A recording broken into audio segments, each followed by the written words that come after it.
ಹೋಗ್ತಾರೆ ಇವರು ಅಂತ ಅಂದ್ಕೊಂಡಿದ್ರೆ ಪರವಾಗಿಲ್ಲ. ಆದರೆ ಇವರು ಎಷ್ಟು ಚೆನ್ನಾಗಿದ್ದವರು, ಆರೋಗ್ಯವನ್ನು ಅಷ್ಟು ಕಾಪಾಡ್ಕೊಂಡು ಬಂದವರು. ಇದ್ದಕ್ಕಿದ್ದಾಗೆ ದೇವ್ರಿಗೆ ಅದು ಹೇಗೆ ಮನಸ್ಸಾದ್ರೂ ಬರುತ್ತೆ ಅಂತ ಬೆಳಗ್ಗೆ ಎದ್ದು ಕಾಫಿ ಕುಡಿದು ಫೋನ್ ಯಾರ್ಯಾರಿಗೆ ಮಾಡಬೇಕೋ ಮಾತಾಡಿ ಆಮೇಲೆ ತಕ್ಷಣ ಬಿದ್ದೋದ್ರು, ಹೊಟ್ಟೆ ಹೋದರು ಅಂತಂತಂದರೆ ಎಷ್ಟು ಸಾವು ಇಷ್ಟೊಂದು ಸುಲಭವಾಗಿರುತ್ತೆ ಸಾವು ಅಂತ ಅನಿಸುತ್ತೆ. ಎಷ್ಟೋ ಜನ ನರಳದ್ದನ್ನು ನಾವು ನೋಡ್ತೀವಿ, ಆದರೆ ಶರಣರ ಗುಟ್ಟು ಮರಣದಲ್ಲಿ ನೋಡು ಅಂತಾರಲ್ಲ, ಅದು ಇವರಲ್ಲಿ ಕಾಣ್ಬೋದು. ಅವ್ರ ಕೆಲಸ, ಅವರ ಶ್ರದ್ಧೆ, ಅವರ ಭಕ್ತಿ, ಕೆಲಸದಲ್ಲಿರೋ ಅವರ ಭಕ್ತಿ, ಅವರು ಎಷ್ಟು ಸಾಧನೆ ಮಾಡಿದ್ದಾರೆ. 150 ಚಿತ್ರಗಳಲ್ಲಿ ಒಂದು ಹೀರೋಯಿನ್ ಆಗಿ ಆ್ಯಕ್ಟ್ ಮಾಡಿದ್ದಾರೆ ಅಂತಂದರೆ ಎಂಥ ಒಂದು ಸಾಧನೆ, ಬೇರೆ ಯಾರೂ ಮಾಡೋಕ್ಕೆ ಸಾಧ್ಯ ಇಲ್ಲದೇ ಇರುವಂಥ ಒಂದು ಸಾಧನೆಯನ್ನು ನಮ್ಮ ಸರೋಜಾದೇವಿಯವರು ಮಾಡಿದ್ದಾರೆ. ಮತ್ತು ತುಂಬ ಜೀವನವನ್ನು ಅವರು ಅನುಭವಿಸಿ ಹೋಗಿದ್ದಾರೆ ಅಂತ ನನ್ನ ಒಂದು ಅನಿಸಿಕೆ. ನಾವೆಲ್ಲ ಬರೀ ಇಲ್ಲಿ ಒಂದು ಮದುವೆ ಇತ್ತು, ಆವಾಗಲೂ ಅಯ್ಯೋ ಇಷ್ಟು ಹತ್ರ ಇದೆ ನೀವು ಬರಲೇಬೇಕು ಅಂತ ಅವರನ್ನು ಕರೆಯೋಕ್ಕೆ ಬಂದಿದ್ದೆ. ನಾನು ಅವ್ರ ಮನೇಲಿ ಊಟ ಮಾಡಿದ್ದೀನಿ. ಎಲ್ಲಾದರೂ ಹೋಗಬೇಕು ಅಂತಂದರೆ ಅವ್ರಿಗೆ ಫೋನ್ ಮಾಡಿದ್ರೆ ಇಲ್ಲಿ ಊಟಕ್ಕೆ ಬಂದುಬಿಡು ಗಿರ್ಜಾ, ನಾನು ಕಾಯ್ತಾ ಇರ್ತೀನಿ ಅಂತ ಅಂದ್ಬಿಟ್ಟು ಒಂದು ಅರ್ಧ ಗಂಟೆ ಕಾಯಿಸ್ಬಿಟ್ಟೆ ಅವ್ರನ್ನ. ಹಾಗೆಲ್ಲ ಮಾಡಿದ್ವಿ. ಆ ಥರ ಇತ್ತು ನಮ್ಮ ಒಡನಾಟ. ಮತ್ತು ನಮ್ಮ ಚಿತ್ರಗಳಲ್ಲಿ ಈಗಿನ ಚಿತ್ರಕ್ಕೂ ಹಿಂದಿನ ಚಿತ್ರಕ್ಕೂ ಇದ್ದ ವ್ಯತ್ಯಾಸ, ಒಂದು ಡೆಡಿಕೇಶನ್ ಅಂತ ಏನಿತ್ತು ಅದು ಇವಾಗೆಲ್ಲ ಮಾಯ ಆಗ್ತಾ ಇದೆ. ಒಂದು ಸರಳವಾಗಿ ತಗೋತಾ ಇದ್ದೀರಾ. ಇವಾಗ ಎಲ್ಲ ಚಿತ್ರಗಳು ಅವರು ಅಭಿನಯಿಸಿರೋ ನಾವು ನೋಡಿರೋ ಎಲ್ಲ ಚಿತ್ರಗಳ ಪಾತ್ರಗಳು ನಮಗೆ ಗೊತ್ತು, ಅದರ ಡೈಲಾಗ್ ಕೂಡ ನಮಗೆ ಗೊತ್ತು. ನಾನು ಒಂದ್ಸಲ ದುಬೈಗೆ ಹೋದಾಗ ಅವರ ಕಿತ್ತೂರು ಚೆನ್ನಮ್ಮ ಸಿನಿಮಾದ ನಾಟಕವನ್ನು ನಿಮಗೆ ಕೊಡಬೇಕು ಕಪ್ಪ ಅನ್ನೋದನ್ನು ಅದನ್ನೆಲ್ಲ ನಾವು ಅದು ಇನ್ನೂ ಜೀವಂತವಾಗಿದೆ ನೋಡಿ. ಎಷ್ಟು ಪುಟಾಣಿ ಮಕ್ಕಳು ಸಹಿತ ಅದನ್ನು ಒಂದು ಅವರ ಒಂದು ಸ್ಪರ್ಧೆಗಳಲ್ಲಿ, ಸ್ಕೂಲಿನ ಸ್ಪರ್ಧೆಗಳಲ್ಲಿ, ವೇಷಭೂಷಣ ಸ್ಪರ್ಧೆಗಳಲ್ಲಿ ಅದನ್ನು ಮಾಡ್ತಾರೆ ಅಂತಂದರೆ ಅವರು ಎಲ್ಲೂ ಹೋಗಿಲ್ಲ, ನಮ್ಮ ಜೊತೆನೇ ಇದ್ದಾರೆ. ಅವರ ಪಾತ್ರಗಳು ನಮ್ಮ ಜೊತೆ ಜೀವಂತವಾಗಿದೆ. ಹುಟ್ಟಿದ ಮೇಲೆ ಸಾಯೋದಂತೂ ನೆಕ್ಸ್ಟ್ ಮೂಮೆಂಟೇ ರೆಡಿಯಾಗಿರುತ್ತಂತೆ. ಸಾವು ನಮ್ಮ ಬೆನ್ನ ಹಿಂದೆ ಇರೋದು, ನಮ್ಮ ಸ್ನೇಹಿತನಾಗಿರೋದು ಸಾವು ಒಬ್ಬನೇ ಅಂತ. ಸೊ ಆ ಪರಮಾತ್ಮನನ್ನು ಅವರು ಯಾವಾಗಲೂ ಜೊತೆಯಾಗಿಟ್ಕೊಂಡು ಚೆನ್ನಾಗಿಟ್ಕೊಂಡು ಒಂದು ತುಂಬ ಜೀವನ ನಡೆಸಿ ಹೋಗಿದ್ದಾರೆ ಅಂತ ನಾನು ಅನ್ಕೊಂಡೆ. ಸಂಗತಿ ಅಂತಿಮ ದರ್ಶನವನ್ನು ಮುಗಿಸಿ ಬಂದಿದ್ದೀರಿ, ತಮ್ಮ ಒಡನಾಟ ಹೇಗಿತ್ತು ಮೇಡಮ್? ಈ ಅವ್ರನ್ನ ನೆನೆಸ್ಕೊಳ್ಳೋಕ್ಕೆ ನನಗೆ ಈ ಕೋವಿಡ್ ಸಮಯದಲ್ಲಿ ನಮ್ಮದು KFMA ಅಂತ ಕರ್ನಾಟಕ ಫಿಲಮ್ ಮ್ಯೂಸಿಷಿಯನ್ ಅಸೋಸಿಯೇಷನ್ ಇದೆ. ಮೇಡಮ್ಮು ಸರೋಜಾದೇವಿ ಮೇಡಮ್ ಅವರೇ ಖುದ್ದಾಗಿ ಕಾಲ್ ಮಾಡಿ ನಿಮ್ಮ ಸಂಗೀತಗಾರರಿಗೆ ಏನಾರು ಹೆಲ್ಪ್ ಬೇಕಾ ಅಂತ ಕೇಳಿದ್ರು. ನಾವು ಏನೂ ಕೇಳಿಲ್ಲ. ಕೋವಿಡ್ ಸಮಯದಲ್ಲಿ ನಮ್ಮ ಉಪೇಂದ್ರ ಅವರ ಟ್ರಸ್ಟ್ ಇದೆ, ಅಲ್ಲಿಗೆ ನನ್ನ ಹೆಸರು ಬರಬಾರ್ದು, ಏನೂ ಬರಬಾರ್ದು, ತಗೊಳ್ಳಿ ಅಂತೇಳಿ 2 ಲಕ್ಷ ರೂಪಾಯಿ ಕಳಿಸಿದ್ರು ಮೇಡಮ್. ಎಲ್ರಿಗೂ ಆ ಹೃದಯ ಬರೋದಿಲ್ಲ. ಈಗ ಅವರ ಮಕ್ಕಳಿಗೆ ಅವರು ಹೆಂಗೆ ಆ ಸಮಾಧಾನ ಪಟ್ಕೊಳ್ತಾರೆ ಅನ್ನೋದು. ಎಲ್ರಿಗೂ ವಯಸ್ಸಾಗುತ್ತೆ, ಎಲ್ಲರೂ ಒಂದಿನ ಹೋಗ್ತೀವಿ. ಆದರೆ ಇಂಥ ಲೆಜೆಂಡ್ಸ್ ನಮ್ಮನ್ನು ಬಿಟ್ಟು ಅಗಲಿದಾಗ ಅದನ್ನು ತಡ್ಕೊಳ್ಳೋ ಶಕ್ತಿ ಕಲಾವಿದ್ರಿಗೂ ಇರೋಲ್ಲ. ಅವರ ಮಗ ಮಗಳು ಭಾಳ ನೊಂದ್ಕೊತಾ ಇದ್ದಾರೆ. ಬಟ್ ಇದು ತುಂಬ ಸ್ಮೂತ್, ತುಂಬ ಒಳ್ಳೆಯ ಒಂದು ಸಾವು ಅಂತ ನಾನು ಅನ್ಕೊತೀನಿ. ಯಾಕೆಂದರೆ ಯಾರಿಗೂ ಏನು ತೊಂದರೆ ಆಗಿಲ್ಲ, ತೊಂದರೆ ಕೊಟ್ಟಿಲ್ಲ, ಮನೆಯಲ್ಲಿದ್ದರು, ಬೆಳಗ್ಗೆ ಆರಾಮಾಗಿದ್ದರು, ದೇವ್ರ ಪಾದಕ್ಕೆ ಹೋಗಿ ಸೇರಿದ್ದಾರೆ. ಇಲ್ಲಾಂದರೆ ಈ ಹಾಸ್ಪಿಟ್ಲು ಅದು ಇದು ವಯಸ್ಸಾದ್ಮೇಲೆ ಎಲ್ರಿಗೂ ಇದ್ದಿದ್ದು. ಆದರೆ ಮೇಡಮ್ ಸರೋಜಾದೇವಿ ಮೇಡಮ್ ಇಂಟರ್ನ್ಯಾಷನಲ್ ಲೆವೆಲಲ್ಲಿ ಅವ್ರಿಗೋಸ್ಕರ ಒಂದು ಹೀರೋಯಿನ್ ಮಾಡಬೇಕು, ಅವರೇ ಬೇಕು ಅನ್ನೋಕ್ಕೋಸ್ಕರ ಎಂತೆಂಥ ಹೀರೋಗಳು ವೆಯ್ಟ್ ಮಾಡೋರಂತೆ. ಸೈನ್ ಮಾಡಿದೆ ಸರೋಜಾದೇವಿ ಮೇಡಮ್ ಸೈನ್ ಮಾಡಿದ್ರೆ ಅವ್ರುಗಳು ಸೈನ್ ಮಾಡ್ತಾಯಿದ್ರು. ಅಂಥ ಒಂದು ಕಾಲ, ಹೀರೋಗಳಿಗೆ ಕಾಯ್ತಾ ಇದ್ದಿದ್ದ ಕಾಲ ಇದೆ. ಆದರೆ ಹೀರೋಯಿನ್ ಇವರೇ ಇರಬೇಕು ಅನ್ನೋದಕ್ಕೆ ಕಾಯ್ತಾ ಇದ್ದ ಕಾಲ ಸರೋಜಾದೇವಿ ಮೇಡಮ್ ಅಂಥ ಒಂದು ಮಹಾನ್ ಕಲಾವಿದರಿದ್ದಂಥ ಕಾಲ. ಅವ್ರ ಆತ್ಮಕ್ಕೆ ದೇವರು ಶಾಂತಿ ಕೊಡಲಿ.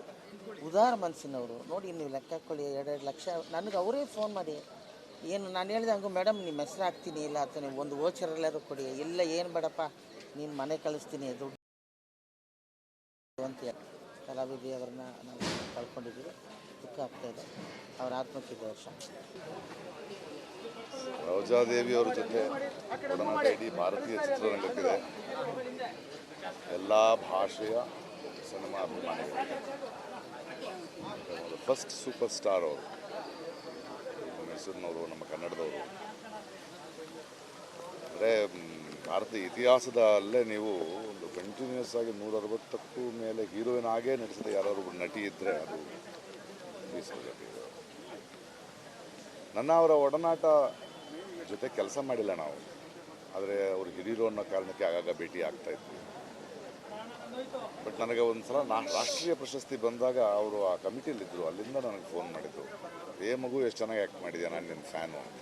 ಅವ್ರು ನನ್ನ ಎಲ್ಲ ಭಾಷೆಯ ಸಿನಿಮಾಗಳನ್ನು ನೋಡ್ತಿದ್ರು. ಯಾವಾಗ ಸಿಕ್ಕಾಗಲೂ ಅದೇ ಆಪ್ತತೆ, ಮನೆಗೆ ಬಾ ಕುತ್ಕೋಣ ಕಾಫಿ ಕುಡಿಯೋಣ ಅಂತದ್ದು ಯಾಕೋ ನನಗೆ ಆಗಲೇ ಇಲ್ಲ.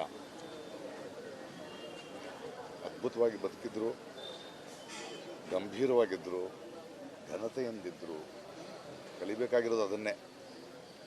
ಇಷ್ಟು ವರ್ಷಗಳ ಒಂದು ಸಿನಿಮಾ ಪ್ರಪಂಚದಲ್ಲಿ ಇದ್ದುಕೊಂಡು ಕೂಡ ಆ ಘನತೆಯನ್ನು, ಗೌರವವನ್ನು ಮತ್ತು ಆ ಚೈತನ್ಯವನ್ನು ಉಳಿಸ್ಕೊಂಡೇ ಇದ್ದರು. ಈಗಲೂ ಕೇಳ್ತಾ ಇದ್ದೆ, ಅವ್ರು ಬೆಳಿಗ್ಗೆ ಕೂಡ ಆರಾಮಾಗಿ ಕಾಫಿ ಕುಡಿದಿದ್ರು.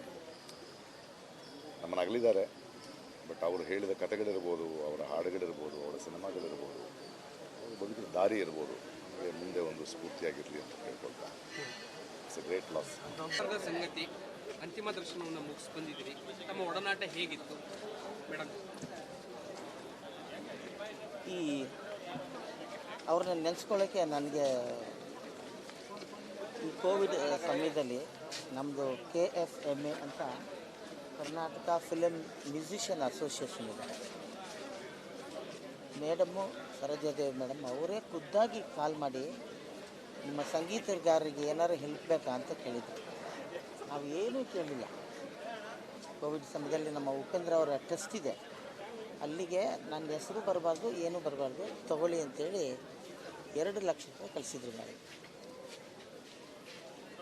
ಎಲ್ರಿಗೂ ಆ ಹೃದಯ ಬರೋದಿಲ್ಲ.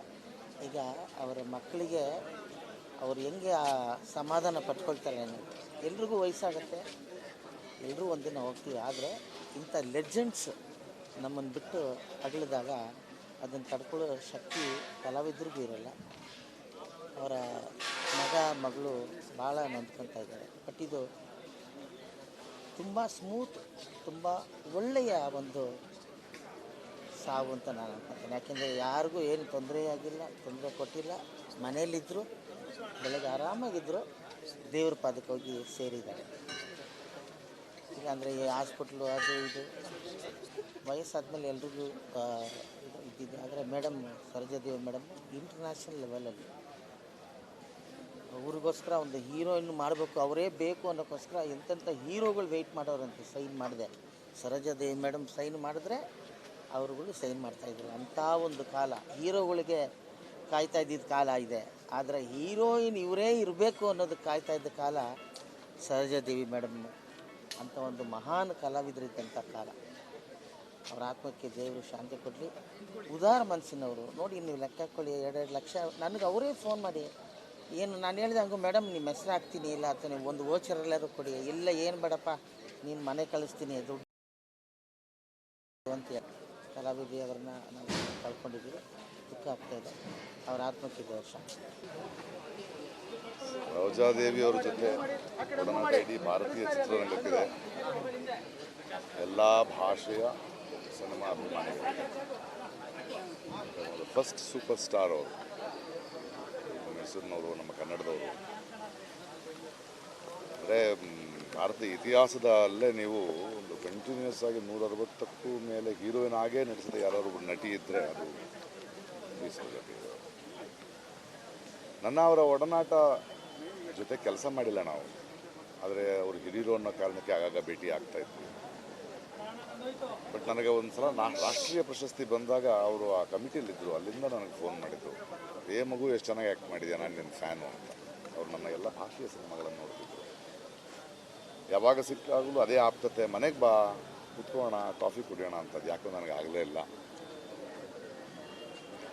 ಅದ್ಭುತವಾಗಿ ಬದುಕಿದ್ರು, ಗಂಭೀರವಾಗಿದ್ದರು, ಘನತೆಯಿಂದಿದ್ದರು. ಕಲಿಬೇಕಾಗಿರೋದು ಅದನ್ನೇ.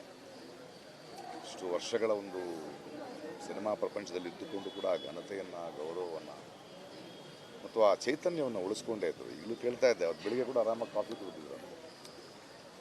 ನಮ್ಮನ್ನು ಅಗಲಿದ್ದಾರೆ, ಬಟ್ ಅವರು ಹೇಳಿದ ಕಥೆಗಳಿರ್ಬೋದು, ಅವರ ಹಾಡುಗಳಿರ್ಬೋದು, ಅವರ ಸಿನಿಮಾಗಳಿರ್ಬೋದು, ಅವರು ಬದುಕಿದ ದಾರಿ ಇರ್ಬೋದು, ನಮಗೆ ಮುಂದೆ ಒಂದು ಸ್ಫೂರ್ತಿಯಾಗಿರಲಿ ಅಂತ ಕೇಳ್ಕೊಳ್ತಾ.